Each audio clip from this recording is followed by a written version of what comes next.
All right. So if you listened to yesterday's episode, you know that I talked about the month of November and how the Avalanche are not playing a ton of games and how that can be a good or a bad thing.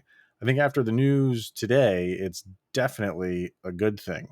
I'll explain.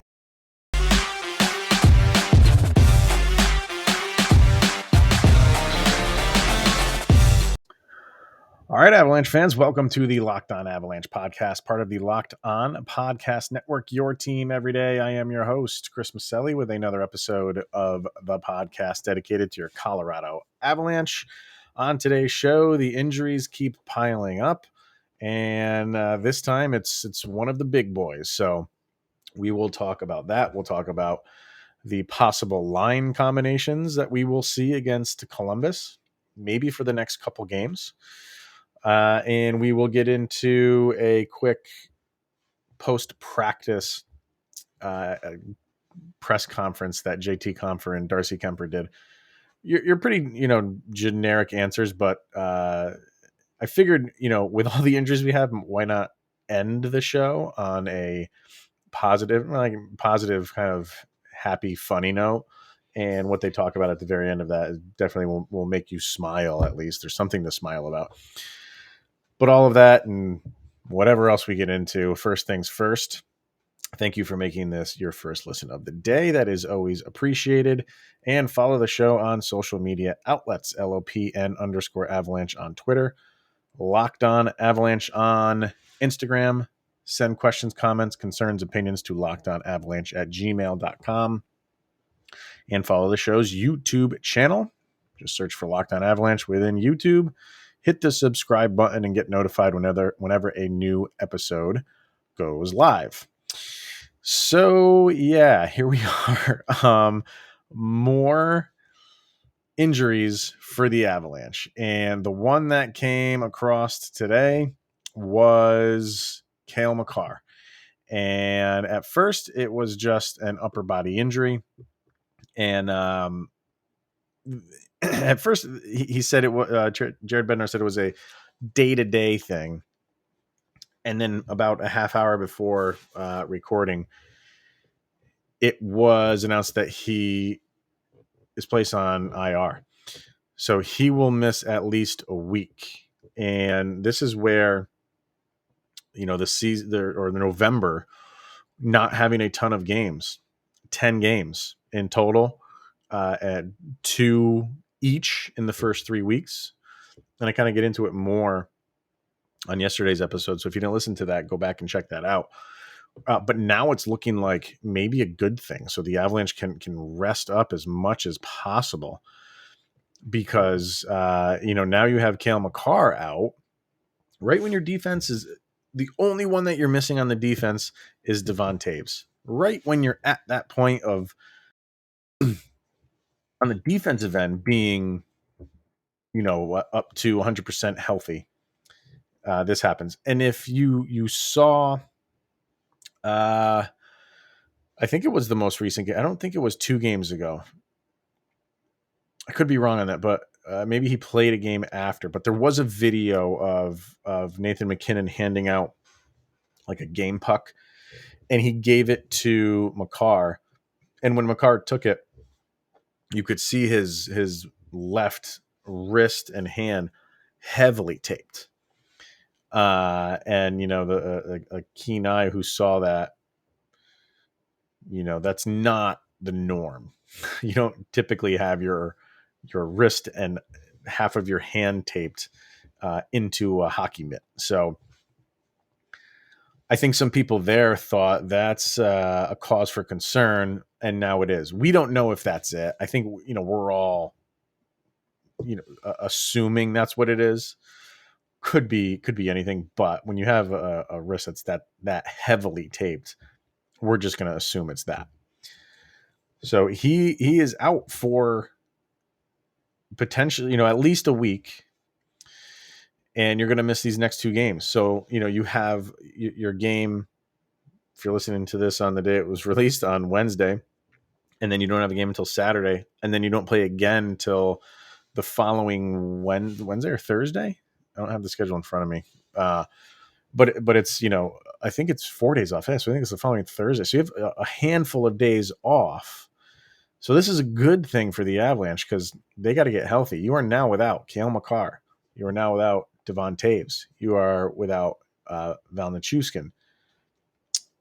You're without Andrei Burakovsky. At least probably Wednesday you're out him. Maybe you're out him on Saturday as well. I don't know. He said it sounded like Burakovsky was a little bit closer to coming back, but they still listed him as doubtful. Well, Bednar listed him as doubtful for the Wednesday game. So you're going to be out him. Obviously, you're down Francouz as a backup, and oddly enough, Jonas Johansson is the starter for Wednesday's game. That's already been announced. Is that a little surprising to you? Having as many days off as you have had, and Kemper's, I'm sure, rested and ready to go. And after you play, you have another 2 days in a row off because you don't play till Saturday. So a little surprising that Johansson would be the starter here. But again, when you look at the schedule, the games are spaced out so much. Kemper could play every single game this month, and that's not what the Avalanche want, even though they are spread out and he would have more than enough rest. This is a marathon, and they are not going to they probably had a plan. You are playing X amount of games in a row, and that is it. And we'll have to watch this going forward to see, if this is kind of a revolving, no, I don't want to say revolving door. That's a bad thing. Reference to say, oh, if this is kind of like how they are going about it, playing him so many games and then resting him, doesn't matter how many days are on rest. So, and you're playing Johansson, and right now, I'm pretty comfortable with him. I think he continues to do, if he continues to do well, anytime he's going in there, you still feel pretty good. Would I have done it now? I would say no. I'd put Kemper back out there right away because now he's going to have a week off, which maybe he loves that aspect, but who knows? So yeah, you are down. The injuries continue to pile up for the Colorado Avalanche, and we are only into November, so this is yet another year where the Avs just can't seem to stay healthy for whatever reason. I'm not saying this is anybody's fault. I'm not saying this is a conditioning problem with Makar. If it's the wrist, that's nothing that conditioning is going to fix. It seems like Colorado Avalanche players just have the worst luck in the world, and get ready for another fun-filled season of who's injured next. God. You keep asking, like, when is it going to end? And it's clearly not going to. So what do the lines look like? We'll find out in the morning, I'm sure. Peter Baugh from The Athletic put up a post about potential line combinations. And when you look at it, you're like, maybe initially you're like, oh man, this is bad, but it's not. It's not. And I'll get into it. But we are going to hear from Shopify. And yes, Shopify. We've talked about them before on the Locked On Avalanche podcast. And you can go to shopify.com/lockedonnhl for a free 14-day trial and get full access to Shopify's entire suite of features. And Shopify powers over 1.7 million businesses from first sale to full scale, reaching customers online and across social networks with an ever-growing suite of channel integrations and apps, including Facebook, Instagram, TikTok, Pinterest, and more. It allows you to gain insight as you grow with detailed reporting and conversion rates, profit margins, and beyond. I know a lot of people, friends of mine that use Shopify for their business, and all they do is talk about raving reviews about what this platform does for them. So if you don't know Shopify, it's a complete commerce platform that lets you start, grow, and manage a business.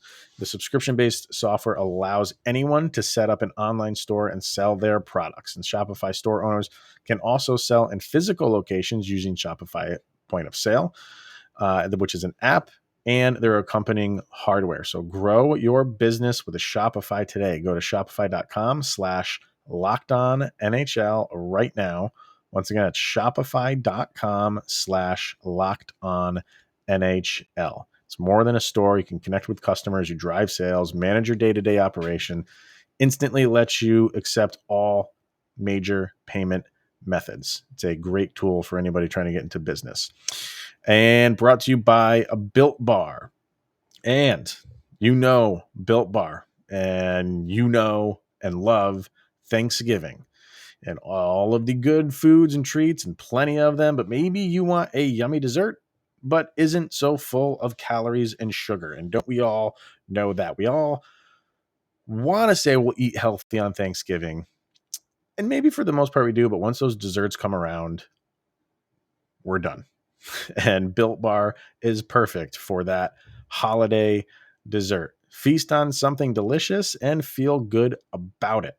One slice of pie has upwards of 300 calories, and that's pretty much on the low end, I would say. And most Built Bars are only 130 calories and 4 grams of sugar with plenty of protein. Low calorie, low carb, low fat, high protein. They're covered in 100% real chocolate. And new surprises all month. Limited time flavors are arriving at builtbar.com regularly. So check the site often. And there is nothing like a Built Bar Black Friday. So mark your calendar, because on Black Friday, there'll be a huge event with all sorts of crazy surprises from Built Bar. And you can go to Built Bar and use the promo code LOCKED15 for 15% off of your order. Once again, that promo code is LOCKED15 for 15% off at builtbar.com. All right. Lines. It's going to be interesting. And there's kind of similar to what we saw in the last game against Minnesota. So Peter Baugh from The Athletic put up a post, and from what he recognized, your top line is Landeskog, MacKinnon, and now Comper. And Comper is taking over for Burakovsky, obviously, Burakovsky being gone. JT Comper has earned that role right now. I don't know how the rest of the season is going to go for him. Obviously, I hope he continues his pace that he's on. I think he's on a point per game pace right now. I don't think anybody expects that to happen, but hey, this is what I'm talking about when you say you ride the hot hand. And you see this all the time in goalies. When a backup goalie just is playing a little bit better than the starter, they stay in. You don't expect them to do that for the duration of the season, but you ride the hot hands. The Avs did it not that long ago, a couple years ago, I would say, with Pavel Francouz. It wasn't solely Francouz like took over the number one spot, but he was playing exceptionally well. But right now, with JT Compher, the way that he's playing, I think he has earned being up on that number one line. You can't really move Kadri up there, I think, for a couple of reasons. One, MacKinnon is your center on that line. Yeah, you can put Kadri on a wing, which they've done before. But I think you put Kadri up there with Landeskog and MacKinnon. That's a good line. All your subsequent lines take a little bit of a hit from the kind of spreading out the talent if you bring Kadri up there. Because you bring Kadri up there, then you bring Comfort down to the second line, and your second line would then be O'Connor, Ranta, and Comper. Which, yeah, I mean, it's just more appealing to have Kadri on that second line, which is what he was brought in for. So you have him man that second line, and that's what Peter Baugh has up here: Ranta, Kadri, and O'Connor. And O'Connor is another guy who has earned the right to be on the second line. I mean, we've talked about him so many times on this show. And if you follow social media, people are just in love with Logan O'Connor, and for all of the right reasons. The guy has a motor that doesn't quit. And you know how I feel about Sampo Ranta. It's not showing up on the stat sheet for him, but he's just doing everything kind of right. You don't really see him making dumb mistakes. I think the points for him will come, but right now, as long as he's not doing anything silly and causing bad turnovers in the offensive or defensive zone, which he's not doing, I say he's always seems to be around the puck. So as long as he continues to do that, I think both of those guys have earned second line minutes right now when your full roster is out, like it clearly is for the Avalanche right now. So Landeskog, MacKinnon, JT Compher, Ranta, Kadri, O'Connor on the second, Martin Kaut, Tyson Jost, Darren Helm on the third. Fine third line there. Tyson Jost continues to just play solid. I think this is, we kind of assume this is what we're going to get out of Tyson Jost. That, he's becoming kind of like how I'm explaining Sampo Ranta. It's kind of what Tyson Jost has become. A reliable, solid player, especially on the penalty kill. He's not making dumb mistakes. And he has the potential to score. So on that third line, he's centering that third line. That's what you want in a third line center, is kind of exactly what Tyson Jost can bring to the team. He's reliable. He's good with the puck. He has a good shot. Occasionally has a nose to score. Zero problems right there. And he has the Avs going down a man on the forwards with just Jason Megna and Jacob McDonald on that fourth line. So you'll cycle in guys doing double shifts to help them out on the fourth line. You look at that and you're like, okay, clearly the Avs are down a lot of guys, but you also look at this and you think, who is really a concern for you of any of these guys right now? The way that they're playing right now, clearly not Landeskog or MacKinnon or Compher. Ranta, how I feel about him. Kadri playing well. If he can, minimize these, he's got to know that they're out for him. And the whole thing with getting the misconduct in St. Louis, how he's like, I'm just getting game misconducts for talking now. Okay, that. So just stop talking. I know that's your game, and I appreciate that part of your game. If you're saying that part out loud, if you're saying they are coming after me just for talking now, then you can't talk. You literally can't do anything. And Jared Bednar really didn't come to his defense. Jared Bednar kind of said, like, yeah, I understand it, because he kind of like escalated the problem. I don't agree with that at all. I don't think talking is going to, and I'm sure it was, some solid trash talking going on, but he wasn't going over there to start a fist fight. Guys chirp all game long. So I don't agree with what Jared Bednar had to say and how he understood why he got a 10-minute. I don't know. It just didn't make sense. But again, it, so stop it. But still, Kadri's been playing better. And O'Connor playing fantastic. Martin Kaut, he's not getting a ton of minutes, but when he's out there, he's not a liability right now. So I'm fine with him. Tyson Jost, clearly comfortable with him. Darren Helm seems to be coming into his own on this team. He's a guy that really works his butt off. He knows the game. He's been around for a long time. So I'm happy with that line. Jason Megna has been playing fine. He's been playing pretty solid hockey. Again, he's not going to light up the stat sheet, but he's going to go out there, get a couple minutes, and when he's out there, he's not doing dumb things. And Jacob McDonald, we all love Jacob McDonald right now. So yes, this is not the typical lineup that you're going to put out there if everybody was healthy. But as of right now, the way that the Avs have been playing the last couple games with a lot of these guys, these are the guys that have been winning. I know it's only a 2-game winning streak, but still, these are the guys that are going out there and the past couple games, like, they're playing well. because of these guys right here. Pretty much all of them. So I'm comfortable with this line, or these lines, and this roster as it is. Sure, when your guns come back in Burakovsky, they're going to clearly take some of these spots away. But I am not throwing in the towel for these next at least couple games against Columbus. I think people will be pleasantly surprised because these are guys that work their tail off. Your O'Connors, your McDonald, Megna. I want to say Cal is not like a all out grinder like Logan O'Connor is, but not many people can work that hard. But again, he's out there doing his job, and I think for being the placeholder of a lot of the guys that are out, I think that's all you really want to ask for these guys. Just don't screw up. Easier said than done. Just go out there, play the game that you know how to play. The guy you're filling in for, don't try to be him.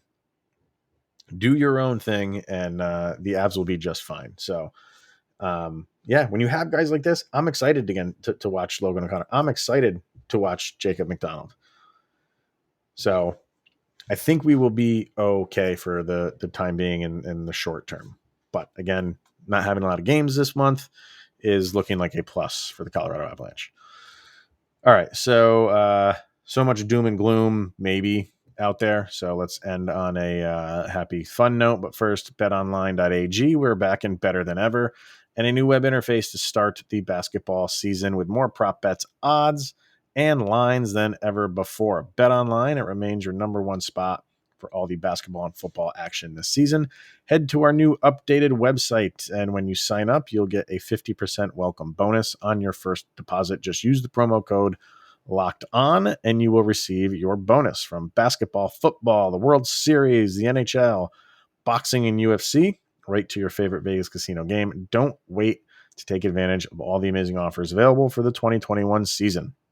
BetOnline is the fastest and easiest way to bet on all of your favorite sports, and it's where the game starts at betonline.ag.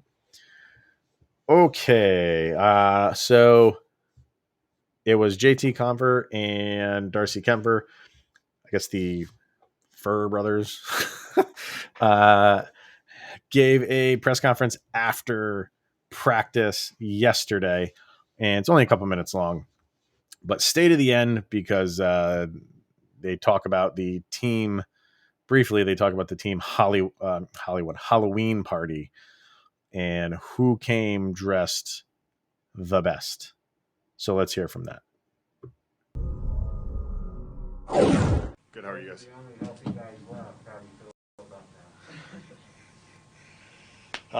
Yeah, I mean, unfortunate that some guys are injured right now, but everyone's got to step up and, do a little bit more now. Jared mentioned that JJ's starting tomorrow, and kind of to give you a week to just keep fine-tuning things. How do you feel about the, prospect of, making improvements, and what are you looking to work on during that stretch? Yeah, every day I come to the rink trying to get better.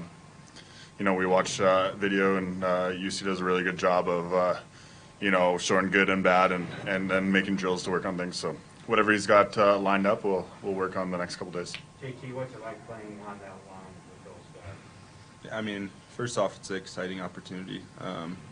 I've done this a couple times over my few years here, and I know they play with so much pace and competitiveness, and I just got to go in and continue to play my game, not try and be Mikko or Berkey, or just go be myself and be as tenacious on the forecheck and get those guys the puck as much as possible.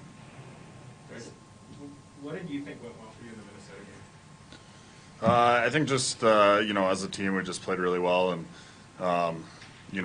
I think it was probably our best 60-minute effort all around. We were really good in St. Louis as well, and, just try to go out there and do my part, and that's what I try to do every night.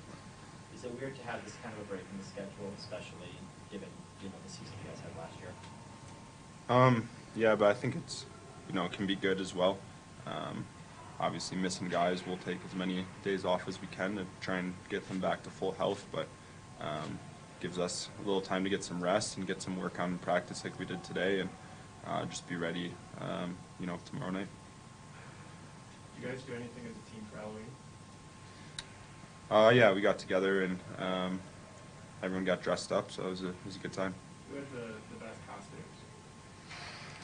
There's a couple good ones. Who would you say was the best? I liked Devon Toews was Blades of Glory with his wife, and they had the rollerblades on, which I thought was kind of a nice touch that won the night for me. Yeah, that one was really good. I would say that was probably the top one. What were you guys? What were you? I was Justin Timberlake, and my girlfriend was Britney Spears in the denim. I was a plug-in, and my wife was an outlet. And your dog had a costume. Yeah, he was a pirate. He probably had the better costume of the three of us, yeah. So two things. JT Comfort dressed up as Justin Timberlake, and then his wife as Britney Spears is probably. But Devon Toews and his wife as Blades of Glory. I'm sure there's pictures of that exist, and we have yet to see them, which is a travesty because that would be hysterical in rollerblades too. Obviously, you're going to be walking around in skates all the time. But that was probably hysterical to see. So I haven't seen images of that. If it has come out and anybody out there has seen it, definitely post it because those costumes, nobody can pull those off and you could say they look good. I'm assuming they were doing the costumes at the end for the final finale in that movie. But you can't pull those off without them being hysterical. So if anybody has seen them, please post them and tag me because I would love to see Devon Toews. And who was he? Which one was he? Was he, Will Ferrell or let's face it, John Hader is Napoleon Dynamite. Which one was he?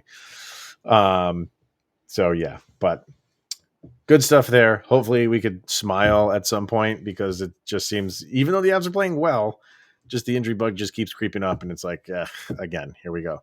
And I do want to also mention that, yes, Jared Bednar did say there could be a call-up. So that last fourth line, that's McDonald and was it Megna, could be joined by a third guy. Could not be, 11 forwards. Could it be Alex Newhook? That'd where I feel on that. Bring him up and let him stay. So we shall see. That will be it for today, everybody. Thank you for making this your first listen of the day. That is always appreciated. Definitely go check out Locked On NHL for your second listen of the day. Catch up on everything going on in the league.